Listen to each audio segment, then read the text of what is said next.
दर्शकहरू नमस्कार। एबिसी वाचमा यहाँहरूलाई हार्दिक स्वागत छ। म अनन्त अनुराग। नेपाली कङ्ग्रेसलाई 14औं महाधिवेशनको यति बेला चटारो लागेको छ।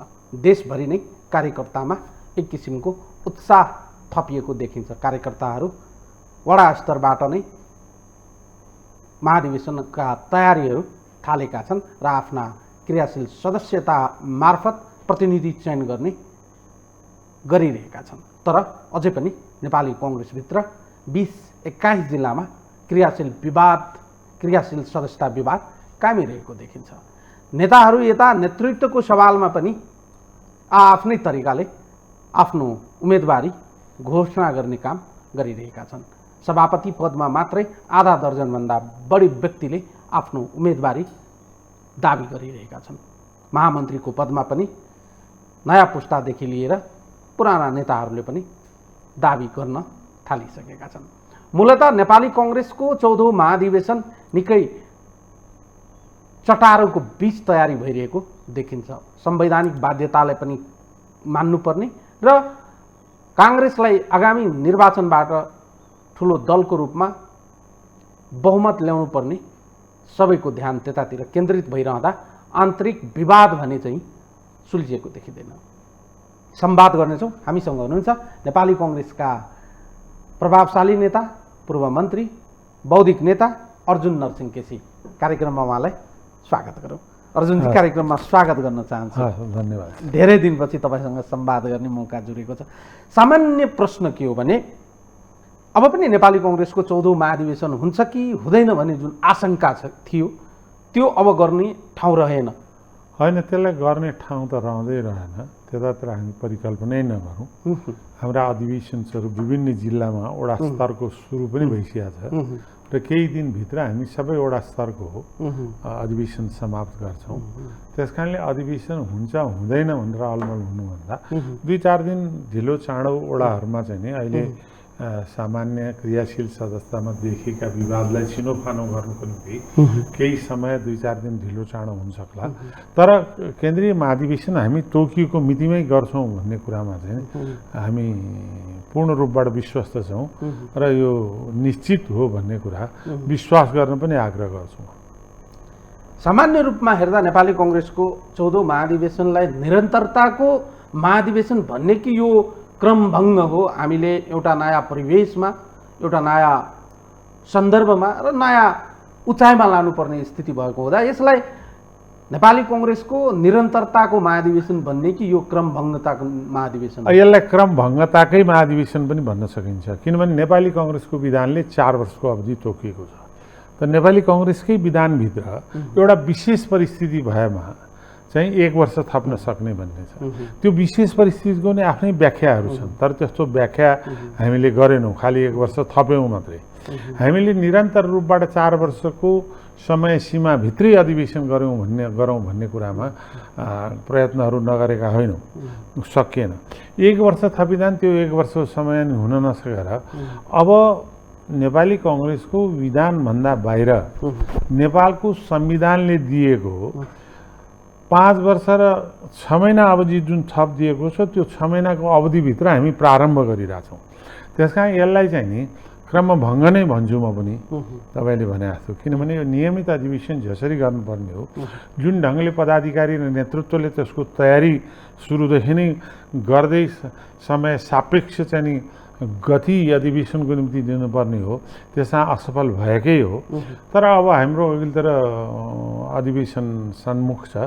त्यसका प्रत्येक नेपाली कङ्ग्रेसका कार्यकर्ताहरूले यो अधिवेशनलाई एउटा उत्सवको रूपमा, एउटा पर्वको रूपमा सकेसम्म सम्पूर्ण रूपबाट आपसमा सहमति सिर्जना गर्दै वडामा अधिवेशन सम्पन्न गरौँ भन्ने हामीले निरन्तर आग्रह गरिरहेछौँ। भएन, सकेन भने स्वच्छ प्रतिस्पर्धा गरौँ, मित्रवत प्रतिस्पर्धा गरौँ। लोकतन्त्रमा वाद प्रतिवाद र संवाद हुन्छ, कहिलेकाहीँ व्यक्तित्वको टकराव पनि हुन्छ। तर त्यसो हुँदै पनि मत विभाजनलाई मन विभाजन हुन नदिएर फेरि एकीकृत भएर अगाडि बढौँ भन्ने हाम्रा प्रयत्न हुन्। हामी त्यो प्रयत्नमा लागेकै छौँ। सामान्य रूपमा हेर्दा आम मान्छेको अपेक्षा, काङ्ग्रेसीजनको अपेक्षा र पछिल्लो निर्वाचनपछि जुन प्रकारले काङ्ग्रेसमा एउटा चाहिँ ह्रास देखिएको थियो, निर्वाचनपछि चुनावी मतगणनाको हिसाबले कांग्रेस 14औं महाधिवेशन नयाँ शक्ति का साथ, नयाँ ऊर्जा का साथ, नयाँ विचार का साथ, नयाँ जोश का साथ, नयाँ नेतृत्व का साथ फरक शैलीमा देखिने र देखा पर्ने उत्कट चाहना आम कांग्रेसी जनमा रहेको देखिन्छ। तर आजको दिनमा वडा स्तरमा अधिवेशनहरू भइरहँदा कांग्रेसभित्रको विवादहरू हिजोभन्दा आज चाहिँ अझै चाहिँ गहिरिएर छिटफुट भइरहेको देख्दा हिजोसम्म 2 वा 3 जना उम्मेदवारहरू सभापतिको लागि दाबी गर्ने स्थिति बनेको अवस्थामा आज 6 जना उम्मेदवारहरू चाहिँ सभापति पदमै दावेदारी गरिरहँदा कता कता विवाद, विस्मय र भविष्यतिरको यात्रामा कांग्रेस कहाँ जाने हो भन्ने प्रश्नलाई चिर्न त सक्नु भएको छैन तपाईहरुले? होइन, हेर्नुहोस्, एउटा त कुरा के छ भनेदेखि लोकतन्त्र भनेकै विचारको विविधता हो। विचार, कार्यशैली, दृष्टिकोणहरूमा फरक फरक हुन सक्छ साथीहरूको बिचमा। त्यो फरक दृष्टिकोण र कार्यशैलीको बिचमा कहिलेकाहीँ द्वन्द्व पनि देखेला। त्यसलाई अस्वाभाविक रूपले लिनुहुन्न। अघि नै मैले भने लोकतान्त्रिक पद्धतिमा कहिलेकाहीँ व्यक्तित्वको टकराव पनि हुन्छ, त्यसलाई पनि अस्वाभाविक रूपले लिनुहुन्न। तर त्यो तिनीहरूको बिचमा चाहिँ हामी एउटै लक्ष्यका यात्री हौँ। हामीहरूको बिचमा आपसमा प्रतिद्वन्दिता भए पनि त्यो लक्ष्य प्राप्त गर्न एकै ठाउँ उभिनुपर्छ भन्ने चनाखो र इमान्दार भावनाको जरुरी छ।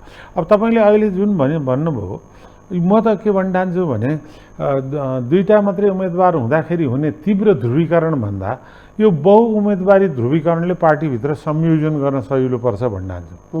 किनभने 2टा मात्रैकोमा जुन ध्रुवीकरण चाहिँ नि एकदम स्पष्ट रूपबाट देखिन्छ, यो बहुध्रुव प्रतिनिधित्व अझ त्यति मात्रै होइन, यो गुट भन्दा व्यक्ति नै महाधिवेशन नेपाली कांग्रेसको महाधिवेशन भनेको नेपाली जनताको बीचमा दुःख सुख, आरोह अवरोह, नेपाली कांग्रेसका दृष्टिकोण, भावना, विचार र विभिन्न किसिमका विपक्षीहरूको प्रहार खपेर जो गाउँमा बसेर चाहिँ ग्रासरुटको जनतासँग संलग्न भएर चाहिँ राजनीति गरिरहेछन्, ती साथीहरू आउँछन् महाधिवेशन। उनीहरूको अन्तरात्माको पुकार तपाईँले भने जस्तै नयाँ नेतृत्व, नयाँ विचार, नयाँ दृष्टिकोण, नयाँ कार्यशैली र नयाँ ऊर्जाशील कांग्रेस बनाउने नै हुन्छ र त्यसमा म पूर्ण रूपबाट विश्वस्त छु। र अहिले देखिएका कमी कमजोरी त्रुटिहरू मैले धेरैचोटि भन्ने गरेको छु, म तपाईँलाई फेरि बताउँछु। यो पार्टीले धेरै लामो ठुल्ठुलो सङ्घर्षहरू गर्यो, 3टा ऐतिहासिक सङ्घर्ष गर्यो युग परिवर्तनको, र 3टा ठुल्ठुलो युग परिवर्तनको दस्तावेज निर्माण गर्यो। 15 सालको संसदीय संविधान, 47 सालको चाहिँ नि लोकतान्त्रिक संविधान र 72 को संविधान निर्माण गर्ने नेतृत्व ल्याए पार्टी। यत्रो ठुलो प्रजातान्त्रिक संस्कार संस्कृतिको सम्भाग पार्टीभित्र लोकतान्त्रिक पद्धतिहरू निर्माण गर्ने, लोकतान्त्रिक प्रवृत्तिहरू निर्माण गर्ने र लोकतन्त्रलाई आचरणको रूपमा विकास गर्न हामीले जुन सकेका छैनौँ, त्यसलाई चाहिँ नि अभ्यासमा ल्याउनुपर्छ। र यो पार्टीलाई जोसुकै नेतृत्वमा होस्, नेतृत्वको दावेदार मध्ये म पनि एउटा हुँ, तर त्यो चाहिँ नि के भने अब आउने दिनमा पार्टी नीति प्रधान होस्, नेता प्रधान होइन। नेता प्रधान चाहिँ नि निरङ्कुश शासन पद्धतिमा मात्रै हुन्छ, नीति प्रधान होस्। र हाम्रा व्यक्ति होइन, विचार प्रधान होस् र संस्था र विधिले पार्टी चलोस्। त्यो नयाँ ऊर्जाशील कांग्रेस निर्माण गर्नकै निम्ति हामी कांग्रेसभित्र आन्तरिक रूपले सङ्घर्ष गरिरहेछौँ। अब आउने दिनमा त्यस्तै कांग्रेस बनाउँछौँ भन्ने दृढ अठोटका साथ हामी हाम्रो यात्रामा छौँ। ग्रुपिजमको शिकार त कांग्रेस विगत लामो समयदेखि हुँदै आएको छ। तपाईहरूले भने जस्तै आम रूपमा अपेक्षाकृत रूपमा अहिले गतिशील नेतृत्वको आवश्यकता छ भनेर तलदेखि माथिसम्म यो बहसको विषय रह्यो। तपाईहरूको अहिले वडा स्तरमा भइरहेको अधिवेशनहरूमा जुन प्रकारले युवा पङ्क्तिहरूको पनि एक किसिमको चाहिँ सहभागिता रह्यो र कतिपय भर्खर 19-20 वर्षका युवा युवतीहरू पनि वडा स्तरमा चाहिँ जितेर आउने जुन चाहिँ किसिमको सकारात्मक सन्देश दिन खोजेको देखिन्छ। यस अर्थमा ती 19 वर्षका वडा सदस्य युवा युवतीहरूको वडा अध्यक्षहरूको त्यो चिन्तनलाई, विचारलाई, इनर्जीलाई बोक्ने गतिशील नेतृत्वको आवश्यकता त अब माथि भयो भन्ने कुरा त सङ्केत होइन र होइन, त्यो सङ्केत पनि हो र यो सम्पूर्ण हाम्रो शक्ति भनेको युवा शक्ति नै हो। तिनलाई समेटेर संयोजन गरेर अगाडि बढ्नुपर्छ। अहिले जुन किसिमले व्यापक मात्रामा वडादेखि युवा प्रतिनिधित्व हो, तपाईँले भने जस्तो दैलेखमै हाम्रो एकजना बहिनी चाहिँ नि वडा सभापति हुनुभयो। यसै गरेर चाहिँ नि धेरै ठाउँमा युवाहरूले प्रतिनिधित्व गरेर राख्नु भएको छ। त्यो ऊर्जाशील युवाहरूको सशक्तता, जीवन्तता र तिनीहरूको शक्तिलाई हामी नेतृत्व परिवर्तन र नेतृत्वलाई चाहिँ नि सशक्तिकरण गर्ने कुरामा प्रयोग गर्छौँ र यो पार्टीलाई नयाँ ऊर्जाशील लोकतान्त्रिक विधिसङ्गत व्यावहारिक रूपले नै लोकतान्त्रिक पार्टी बनाउनुको निम्ति नै हामी हाम्रा सम्पूर्ण मन वचन कर्मले केन्द्रित भएर लागेका छौँ। तपाईँले भने जस्तै नेतृत्व परिवर्तनको आवश्यकता हो कि अहिले नेपाली कङ्ग्रेसको नेतृत्वलाई अझै चाहिँ गतिशील बनाउने कुरा हो? होइन, गतिशील मैले भने नि व्यक्तिगत रूपबाट को हुने के नहुने भन्ने कुरा होइन, व्यक्ति होइन, विचारको प्रधानता। ल विचारकै कुरा मानौँ, तपाईँको अहिले जति पनि व्यक्तिहरूले आफूलाई सभापति पदको उम्मेदवारी घोषणा गर्नुभएको छ नि, नेताहरूको नाम त सुन्यौँ हामीले। विचार, एजेन्डा, सङ्गठन चलाउने र आगामी 5 वर्षको कङ्ग्रेस कस्तो हुने विषयमा कसैको चाहिँ हामीले एउटा डकुमेन्टेसन त पढ्न पाएनौँ। डकुमेन्टेसन त जुन बेला अन्तिम रूपबाट हुन्छ त्यही बेला नै डकुमेन्टेसन आउला। र तर मेरो आफ्नो विचारमा चाहिँ के छ भने पार्टीको एउटा एकातिर त लोकतन्त्रका महत्त्वपूर्ण पक्ष जो नेपाली कङ्ग्रेसले प्रतिनिधित्व गरेर आज जुन पार्टीले निरन्तर रूपबाट लोकतन्त्र, लोकतान्त्रिक पद्धति, विधिसङ्गत प्रक्रिया र विश्वव्यापी रूपले स्वीकृत लोकतान्त्रिक मान्यताहरूलाई चाहिँ नि प्रवर्धकको रूपमा हामी छौँ। हामीले नै त्यसलाई नेपालमा लिएर आयौँ, हामीले नै चिनायौँ र हामीले नै अहिलेसम्म जति पार्टीहरू चाहिँ नि लोकतान्त्रिक पद्धति भावधारामा अहिले देखिएका छन् उनीहरूलाई सहजीकरण पनि हामीले गऱ्यौँ। म त्यसलाई कुनै अश्लील मानेर होइन, सहिलेसँग भन्छु। एकदलीय पद्धतिमा विश्वास गर्ने, चाहे एमाले होस्, चाहे सशस्त्र हिंसात्मक द्वन्द्वमा विश्वास गर्ने के अरे माओवादी होस्, तिनीहरूलाई सहजीकरण गरेर शान्ति प्रक्रिया र लोकतान्त्रिकरणको प्रक्रियामा सम्भागको रूपमा सर्वप्रथम चाहिँ नि विश्वव्यापी रूपले स्वीकृत लोकतान्त्रिक मान्यतालाई बोकेर आउनु त काङ्ग्रेसै हो नि।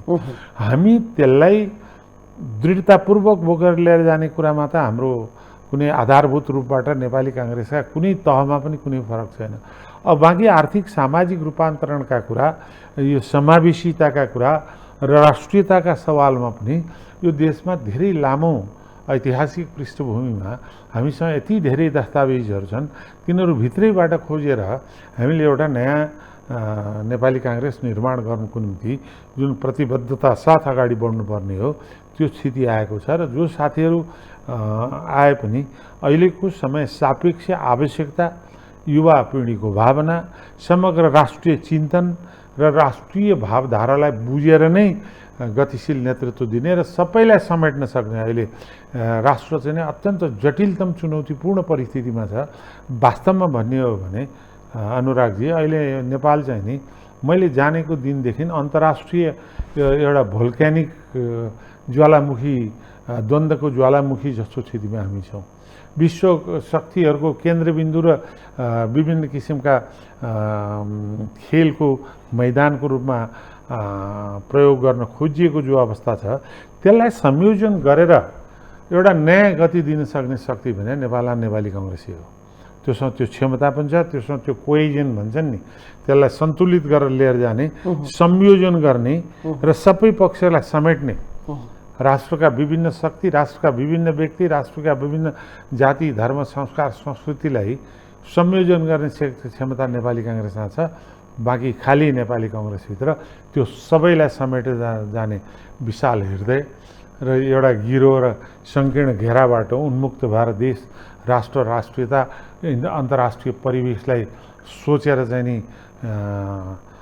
विचार दिन सक्ने नेतृत्वको आवश्यकता हो, जुन कुरा हामी 14औं अधिवेशनबाट पूर्ति गर्छौँ। तपाईँले भने जस्तै सपाट प्रश्न गर्ने हो र मान्छेलाई अप्ठ्यारो नलाग्ने हो भने शेरबहादुर देउवा स्वयं पनि म अर्को एकपटक चाहिँ सभापति हुन्छु भनेर घोषणा गरेर अगाडि बढिसक्नु भएको छ। सामान्य भाषामा र सरल तरिकाले प्रश्न गर्ने हो भने मौजुदा स्थितिमा नेपाली कङ्ग्रेसलाई शेरबहादुर देउवालाई सभापतिबाट ससम्मान विदा गर्ने स्थिति सम्भव छ? उहाँ बिनाको नेपाली कङ्ग्रेस मौजुदा स्थितिमा परिकल्पना गर्न सकिन्छ? हेर्नुहोस्, परिकल्पना कुरा चाहिँ छाडिदिनुहोस्। एउटा जमाना थियो कि पञ्चायतको परिकल्पना निर्दलीयता निर्विकल्पको परिकल्पना गरियो होइन।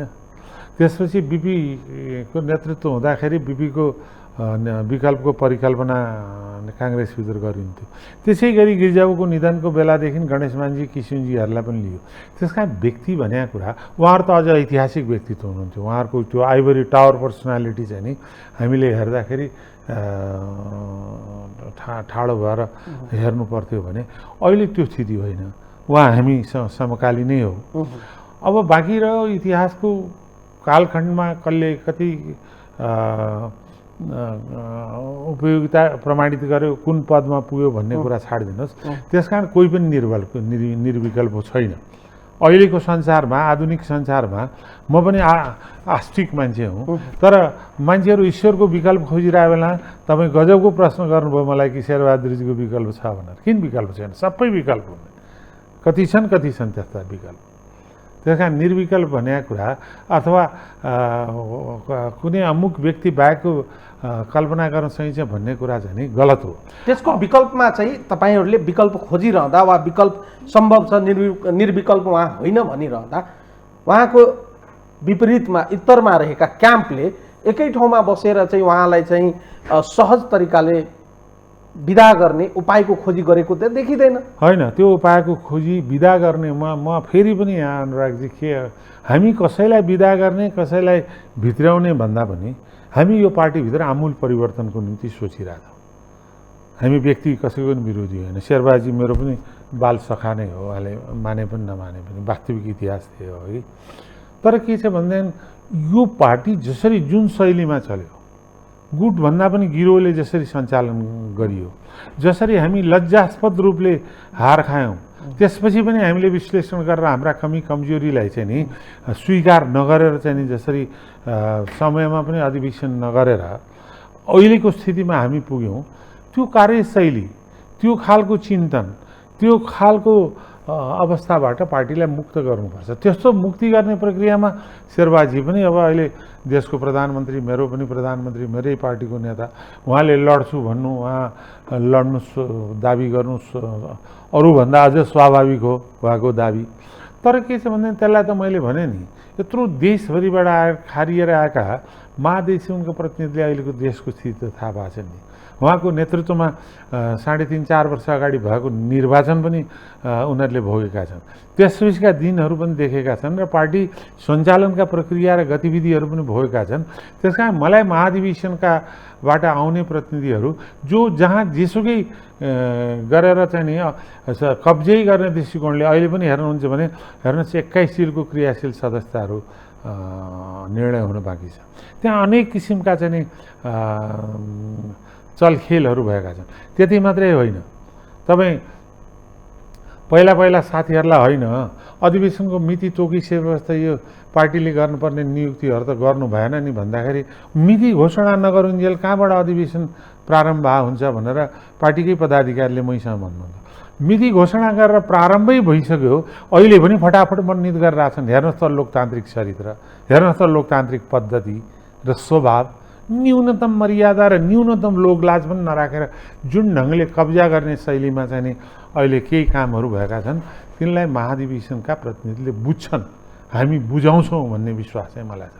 त्यस कारण म कसैको विरोधमा कहिले पनि बोल्दिनँ, अनुरागजी तपाईँलाई थाहा छ।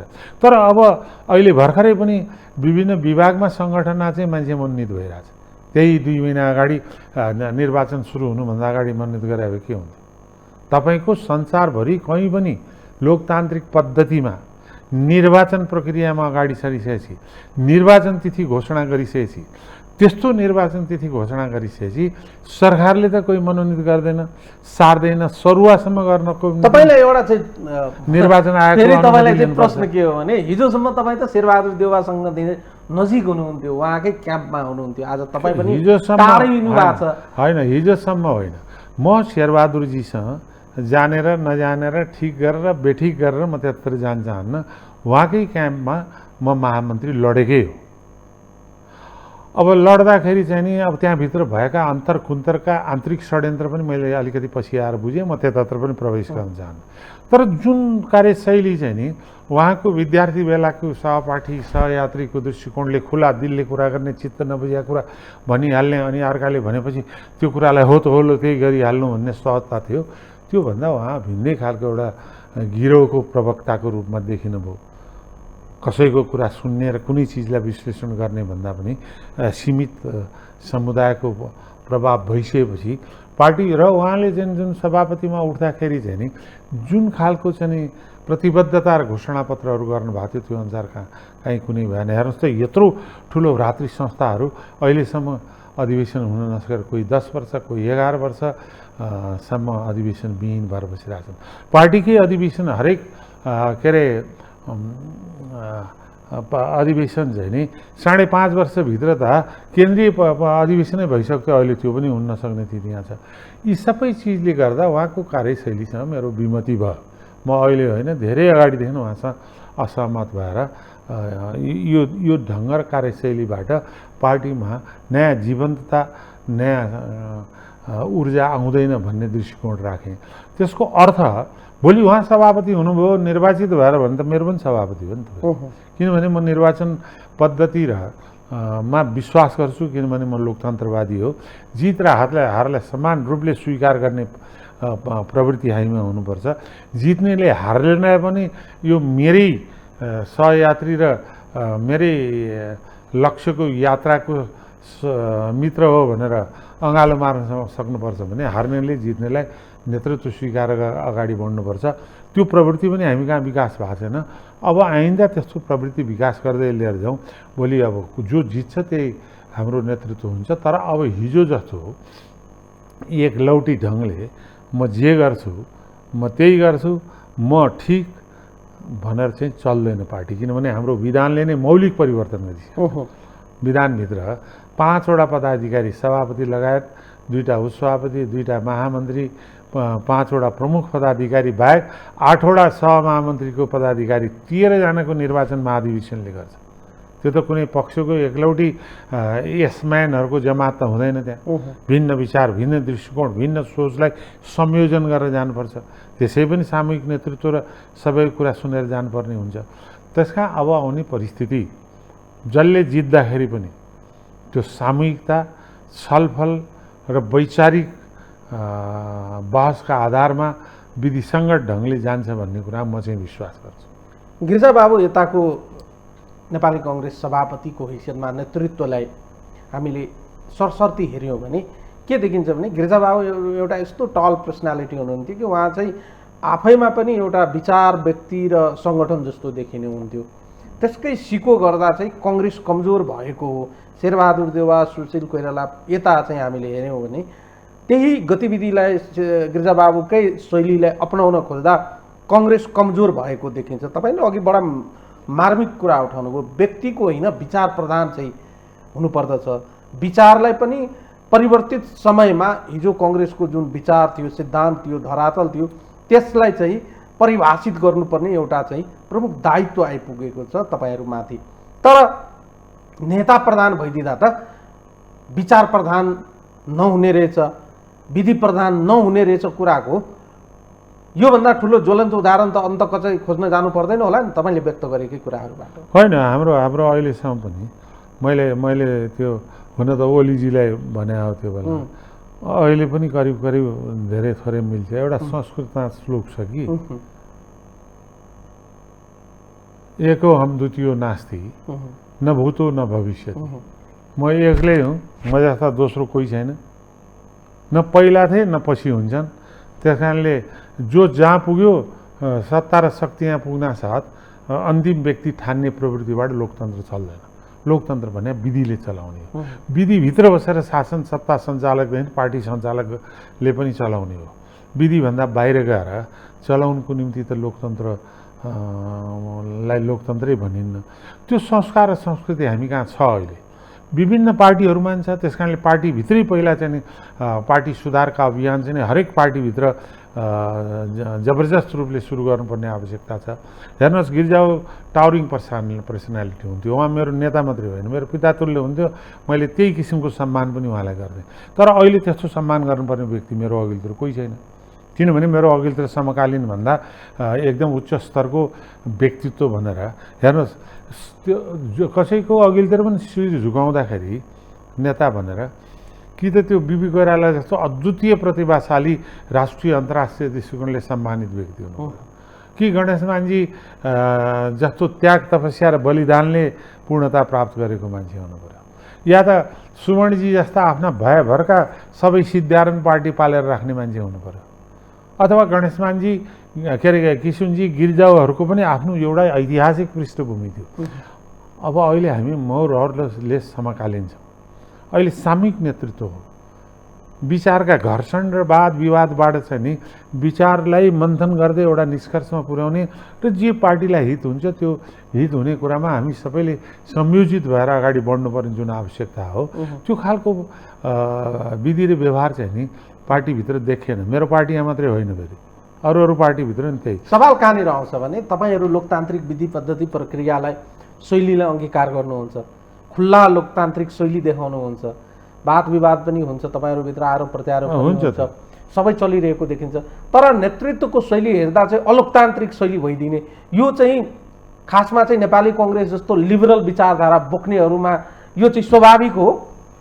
नेपाली काङ्ग्रेसमा मात्रै होइन, त्यो अर्को अहिले भर्खर सरकारबाट गएको पार्टी हेर्नुहुन्छ भने त्यही हो, दम्भ अहङ्कार मभन्दा दोस्रो कोही छैन भन्ने विचारधाराको हिसाबले उहाँहरू चाहिँ एउटा चाहिँ त्यस्तो चाहिँ विचारधाराको हिसाबले उहाँहरूको जन्मस्थल हो, अथवा यो के भने जन्म यात्रा चाहिँ नि एकदलीय पद्धति र नेता प्रधान पद्धति नै हो। तर हाम्रो त त्यो होइन नि, हाम्रो त विचार प्रधानै पद्धति हो, हाम्रो त विधिसङ्गत प्रक्रिया नै हाम्रो पद्धति हो। त्यसलाई अङ्गीकार गर्न नसक्नु हाम्रो कमजोरी हो। त्यसलाई अङ्गीकार गर्ने नेतृत्व अबको आवश्यकता हो। विधिलाई प्राथमिकता दिने, विचारलाई प्राथमिकता दिने नेतृत्वको खोजी अब हाम्रो 14औं अधिवेशनको खोजी हो। तर 60-40 को मुद्दा त जहिले पनि जोडतोडले उठिरहन्छ होइन। यो 60-40 को मुद्दा जसले सुरु गरे भयो नि, हुन त अहिले रामचन्द्रजीलाई नि त्यसमा दोष लागेको छ, तर त्यो प्रारम्भ गर्नुभएको चाहिँ शेरबाजीले नै हो, त्यसपछि त्यो परम्पराको रूपमा थापित भयो। यो 60-40 भन्दा पनि योग्य मान्छे योग्य थानमा मेरिट बेसिसमा सामूहिक नेतृत्व हो भने छलफल गरेर जोसँग नजिक भए पनि उपयुक्त ठाउँमा उपयुक्त व्यक्तिलाई चयन गर्ने पद्धतिको विकास गऱ्यौँ भने त्यो स्वतः समाप्त हुँदै जान्छ। अहिले हामी चाहिँ के छ भने राम्रो मान्छे खोज्दैनौँ, हाम्रो मान्छे खोज्छौँ। सुयोग्य होइन, मेरो साख्य मान्छे खोज्छौँ। त्यो प्रवृत्तिले गर्दा अनि 60-40 चाहिँ नि झन् बढेर गएको छ। यो त फेरि 14औं महाधिवेशनमा पनि देखिने भयो। होइन, त्यसलाई समाप्त गर्ने दिशातिर हामी प्रयत्नशील हुँदै जानुपर्छ। योग्य व्यक्ति चयन गर्ने र सामूहिक रूपले बसेर चयन गर्ने। शेरबहादुर देउवाको एगेन्स्टमा एउटा सिङ्गल मोर्चाबन्दी गरेर चुनाव लड्ने सम्भावना वा सभापतिको उम्मेदवारी हुने सम्भावना अझै पनि छ। होइन, कुनै कसैको विरोधमा भन्दा पनि यो पार्टीभित्र सुधारवादी आन्दोलन, यो पार्टीलाई लोकतान्त्रिक विधिसङ्गत प्रक्रियालाई अगाडि बढाउने आन्दोलन, यो पार्टीमा शक्तिको पछि लागेर दौडिने प्रवृत्ति होइन, सत्य खोज्ने प्रवृत्तिको एउटा नयाँ अभ्यास सुरु गर्नको निम्ति पार्टीको लोकतान्त्रिकरण र शुद्धिकरण र पार्टीलाई चाहिँ सशक्तिकरण र नयाँ ऊर्जाशील बनाउनुको निम्ति जो पार्टीभित्र सुधारवादी आन्दोलनमा अहिले अगुवाई गरेर बसेका छन् ती साथीहरूमध्ये एक हुनुपर्छ भन्ने प्रयत्न मेरो पनि हो। म निरन्तर त्यो प्रयत्न छु। म अहिले पनि विश्वस्त छु एक बनाउन सकिएला भनेर। भएन भने बहुध्रुवीय प्रतिस्पर्धाहरू हुनसक्छ। तपाईँ आफै पनि उम्मेदवार घोषणा गर्नु होइन, मैले उम्मेदवारी भनेर उम्मेदवार हुँ भनेर घोषणा गरिसकेको छैन। तर मैले अहिले पनि भने, केही दिन अगाडि पनि भनेको थिएँ, हामीहरूको त्यो सुधारवादी दृष्टिकोण राख्ने साथीहरूको बिचमा एक भयो भने ठिक छ, भएन भने मैले चाहिँ नि म पनि बहुध्रुवीय प्रतिद्वन्दिता हुने भयो भने म पनि एउटा उम्मेदवार हो। म चाहिँ नि महामन्त्रीमा लड्दिनँ, पहिला एकचोटि लडेर हारिसकेको हुनाले म आउने महाधिवेशनमा सभापति या उपसभापति दुईटा मध्ये एउटा लड्छु, मेरो आफ्नो अहिलेसम्मको सङ्कल्प। सरकारकै विषयवस्तुले पनि अहिलेको महाधिवेशनसँग जोडेर हेर्ने हो भने एउटा समय र परिस्थितिले सरकारको नेतृत्व गर्नुपर्ने जिम्मेवारी नेपाली कङ्ग्रेसको काँधमाथि आइपर्यो। पार्टी सभापति शेरबहादुर देउवा प्रधानमन्त्रीको रूपमा आउनुहुन्छ, तर अपेक्षाकृत रूपमा सरकारको नेतृत्व गरिरहँदा पार्टी पनि सहज तरिकाले नचलाउन सकेको र सरकार पनि गतिशील तरिकाले अगाडि बढाउन नसकेको स्थितिमा सरकारले गरेका काम कारबाहीहरूको जवाबदेहिता पार्टीले बोक्ने स्थिति 14औं महाधिवेशनसम्म बढ्ता रूपमा चाहिँ आइपर्ने हो कि भने एउटा डर र त्रास। 14औं महाधिवेशनमा त प्रधानमन्त्रीजीले नै बोक्नुहुन्छ, तर आउने चुनावमा चाहिँ बोक्नुपर्छ भन्ने डर चाहिँ मलाई पनि त्यतिकै छ। अब यो हेर्नुहोस्, हामीले नेपालको इतिहासको विभिन्न कालखण्डलाई हेर्दै जानुभयो भने जुन बेला राष्ट्रियतामाथि सङ्कट आउँछ, जुन बेला लोकतन्त्रमाथि सङ्कट आउँछ, जुन बेला संविधान र संविधानवादमाथि चुनौती हुन्छ, त्यो बेला घुमिफिरिकन परिस्थितिले के भन्छ भन्दैन, होइन यो नेपाली कङ्ग्रेसै एउटा हो, यसलाई संयोजन गरेर अगाडि बढाउन सक्ने भनेर जुन विश्वास नेपालको इतिहासमा अहिलेसम्म नेपाली कङ्ग्रेसले प्राप्त गर्दै आएको छ, फेरि त्यो एकचोटि मौका हामीले पाएका छौँ। र यो मौका हाम्रो निम्ति यति कठिन र चुनौतीपूर्ण छ कि एकातिर हामीलाई ठुलो अवसर छ, हामी पहाडको शिखरमा पुग्न सक्छौँ, अर्कोतिर हामी चाहिँ सानो गल्ती गऱ्यौँ भने चिप्लेर महासागरमा पुग्न सक्छौँ। त्यस कारण पुगेर कदम राष्ट्रियताको सवालमा, लोकतन्त्रको सवालमा, जनजीविका र जनताको चाहनाको सवालमा र अहिले देखिएको अन्तर्राष्ट्रिय परिस्थिति र देशभित्र देखिएको अन्तर्राष्ट्रिय ध्रुवीकरणको द्वन्द्वात्मक केन्द्रको रूपमा जसरी विकसित भइरहेछ, त्यो स्थितिलाई हेरेर कदम चाल्नुपर्ने नेपाली कङ्ग्रेसको आवश्यकता छ, नेपाली कङ्ग्रेस सरकारको। त्यस कारणले अब पार्टीको महाधिवेशनमा त त्यो सभापतिले बोक्नु, प्रधानमन्त्रीले बोक्नु होला, तर जनताको बिचमा जाँदा त हामीले नै बोक्नुपर्ने हुन्छ। त्यसैले उहाँको सरकारको पूर्ण सफलताको कामना चाहिँ हाम्रो कामना हो। तर देखिँदैन नि, तपाईले भने जस्तै 55-56 दिन जति भइसक्यो सरकार गठन भएको, अझैसम्म मन्त्री परिषद विस्तार हुन सकेको छैन। अब हिजोबाट गृह मन्त्रालयको 2-3 वटा विज्ञप्तिहरू जारी भएका छन्, जुन विज्ञप्तिका बारेमा चाहिँ विभिन्न सङ्घ संस्थाहरूले आपत्ति पनि जनाइसकेका छन्। केही बेर अगाडि चाहिँ बारले पनि आपत्ति जनाइसकेका छन्।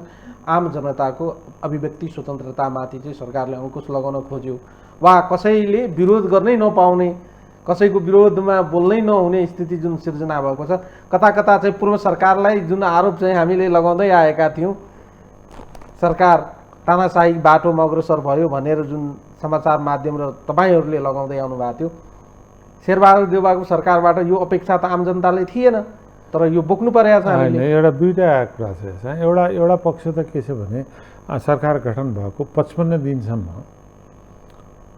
सरकार गठन नसक्नु, पूर्णता प्राप्त गर्न नसक्नु दुःखद कुरा हो।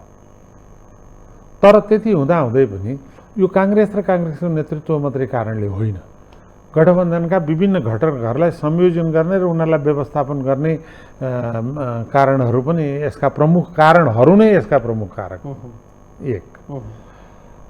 अब दोस्रो, म प्रमुख प्रतिपक्ष लगायत अन्य प्रतिपक्षले पनि लोकतान्त्रिक प्रक्रियाबाट आएको सरकारलाई कमसेकम 100 दिन चाहिँ मधुमासको रूपमा प्रतीक्षा गर्नुपर्छ भन्ने लोकतान्त्रिक संस्कृति र प्रचलन हो। म त झन् त्यही पार्टीको परेँ, त्यस कारण मैले अहिले पार्टीका सम्बन्धमा काम ठिक बेठिकको टिप्पणी अहिले म गर्दिनँ जे। तर म एउटा कुरा चाहिँ के भन्छु भने तपाईँले अहिले जुन भन्नुभयो, अर्को तेस्रो कुरा हेर्नुहोस्, हामी लोकतन्त्रवादी हौँ। हाम्रो लोकतान्त्रिक परिचयलाई कसैले चिनाउनु नि पर्दैन र कसैले प्रश्न गर्ने पनि ठाउँ हामीले दिनु हुँदैन। त्यस कारण नेपालको संविधानको धारा 17 को ङसम्म चाहिँ जुन वाक र प्रकाशन स्वतन्त्रताको अधिकार दिएको छ र जुन ढङ्गले चाहिँ नि के अरे बिना हात हतियार भेला गर्ने र विरोध गर्ने स्वतन्त्रता दिएको छ, त्यो सरकारको विज्ञप्तिले नियन्त्रण गरेर नियन्त्रण हुँदैन।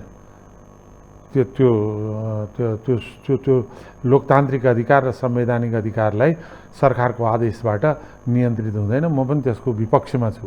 अब बाँकी रह्यो कतिपय कुराहरूमा चाहिँ के छ भनेदेखि देशको राष्ट्रियता, सार्वभौमिक सर्वोच्चता, जातीय साम्प्रदायिकता, मित्र राष्ट्रको सम्बन्धमा खलल पर्ने कुराहरू हामी अन्तर्राष्ट्रिय ढङ्गले जुन खालको चपेटामा परिरहेका छौँ, कुनै पनि मित्र राष्ट्रहरूलाई चाहिँ नि गरिने प्रहार कम होस् भनेर सरकारले सोच्ने मात्रै कुरा हो भने त्यो कुरालाई सहज रूपमा पनि लिनुपर्छ भन्ने ठान्छु।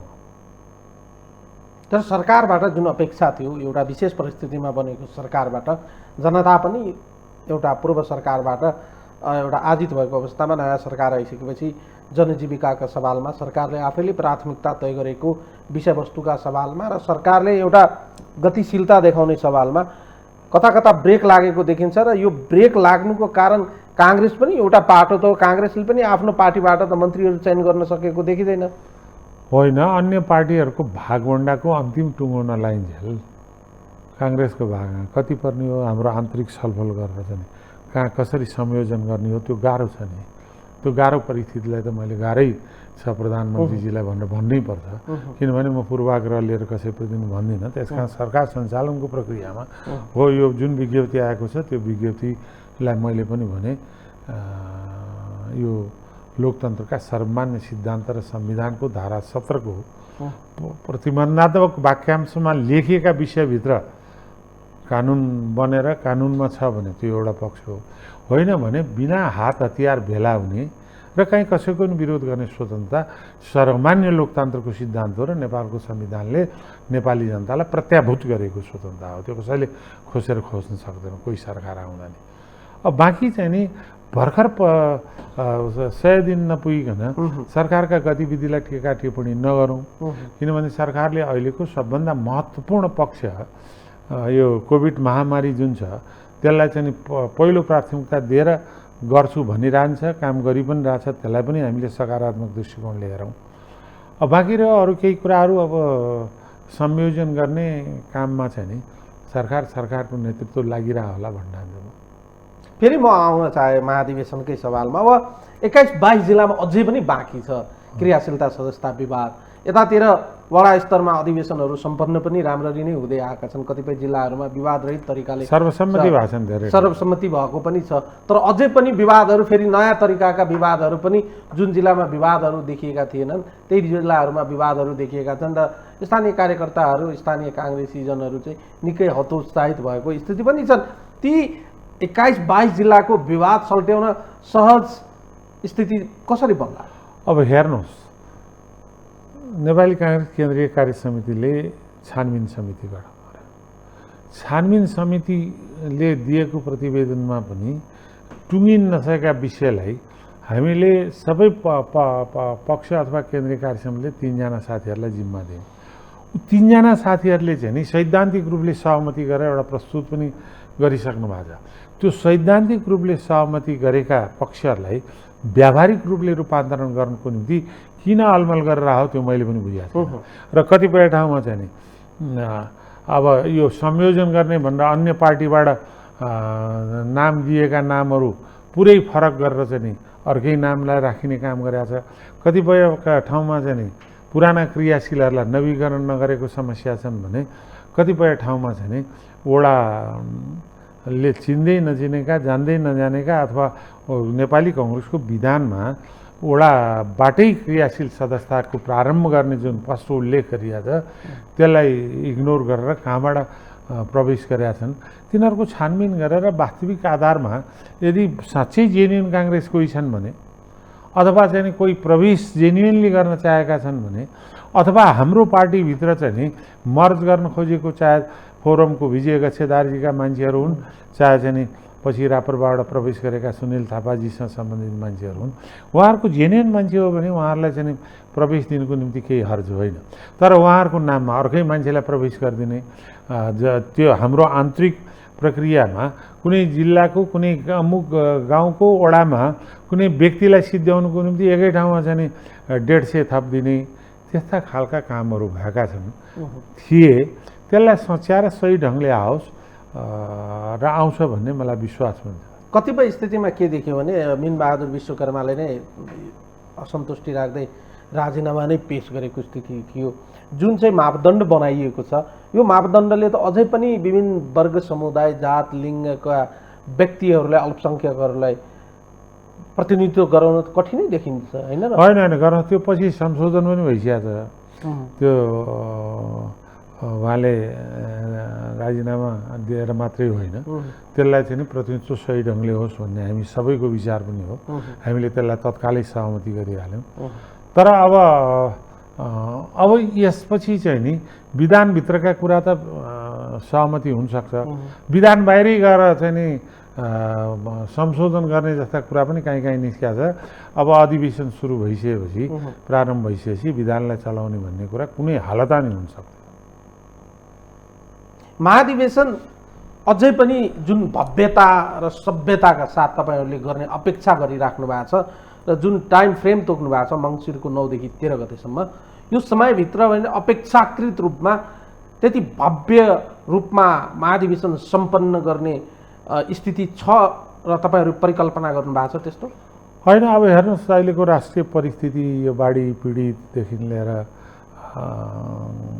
कोभिड महामारी, यी सबै चिजको परिस्थिति हेरेर हामीले राष्ट्रिय रूपमा भव्यता साथ मनाउन सक्छौँ कि अथवा 7वटा प्रदेशलाई चाहिँ केन्द्र बनाएर गर्नुपर्ने हुन्छ कि अथवा 77 जिल्लामा केन्द्र बनाएर गर्नुपर्ने हुन्छ कि, त्यो परिस्थिति अनुसार हामीहरू सबै मिलेर सहमतिमा एउटा बाटो खोज्छौँ। तर अधिवेशन चाहिँ हामी तोकिएको मितिमा गर्छौँ, गर्नुपर्छ, गर्ने बाध्यात्मक परिस्थिति छ र त्यो बाध्यात्मक परिस्थिति हामीले संविधानले दिएको समय पनि घर्किसकेको अवस्था छ। त्यसकारण त्यसको विकल्प चाहिँ म अर्को देख्दिनँ। अन्तिम प्रश्न गर्न चाहन्छु, अहिले नै बढी त होइन, एक किसिमको इमेजिनेसन मान्छेले गरिरहेका छन्। विगत लामो समयदेखि चाहिँ पार्टीको नेतृत्व तहमा रहेर रामचन्द्र पौडेलजी पनि पार्टीलाई एउटा लामो कालखण्डमा चाहिँ नेतृत्व प्रदान गर्दै आउनु भएको छ। शेरबहादुर देउवाजी सभापति हुनुहुन्छ। तपाईँहरूको क्याम्पबाट वा देउवा इतर क्याम्पबाट रामचन्द्र पौडेल एकल उम्मेदवार हुने सम्भावना छ। यता विमलेन निधि आफै चाहिँ उम्मेदवार घोषणा गरिसक्नु भएको छ। अन्तिम अवस्थामा गएर उहाँसँग पनि एउटा समझदारी गरेर देउवाको एगेन्स्टमा रामचन्द्र पौडेल मात्रै तपाईँहरूको साइडबाट उम्मेदवार हुने परिकल्पना र स्थिति बल्ला सम्भावना म अहिले भनिहाल्न सक्दिनँ। त्यो प्रयत्न हाम्रो निश्चित हुन्छ नै। हामीहरू मध्ये रामचन्द्रजीको पनि सम्भावना नहुने कुरै भएन, उहाँ पहिला पनि लडिसके। तर मेरो चाहिँ के भने जो उठ्छु भन्छ नि, त्यो उठ्ने साथीहरूको बिचको संयोजन गरौँ। एकजना मात्रै भइसकेपछि अनि त्यसपछि विमलेनजीसँग कुरा गर्ने अथवा नभए दोस्रो चरणमा चाहिँ हामी सहमति गरेर जाउँ भन्ने कुरा होला।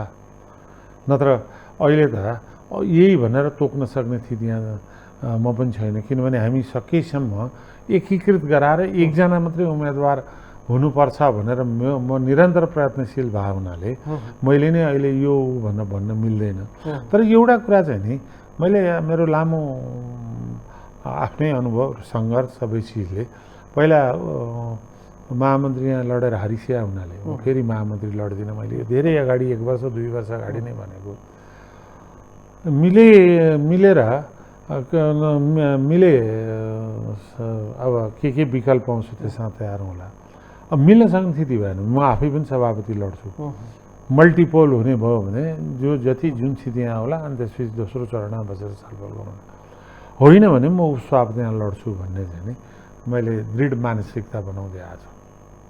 म तपाईँलाई धन्यवाद दिन्छु, अग्रिम शुभकामना पनि दिन्छु। हामी महाधिवेशनको नजिक आउँदा फेरि पनि संवाद गरौँला। महाधिवेशनको माहौलमा के छ, कस्तो छ, आम जनताको अपेक्षा के रहेको छ, काङ्ग्रेसिजमको अपेक्षा के रहेको छ र काङ्ग्रेस इतर बाहिर रहेर काङ्ग्रेसले हेरिरहेका आम जनताको अपेक्षा कङ्ग्रेसबाट कस्तो रहेको छ 14औं महाधिवेशनको सन्दर्भमा फेरि पनि बहस गरौँला। यहाँलाई समय र संवादको लागि म धन्यवाद दिन्छु। हार्दिक धन्यवाद। धन्यवाद।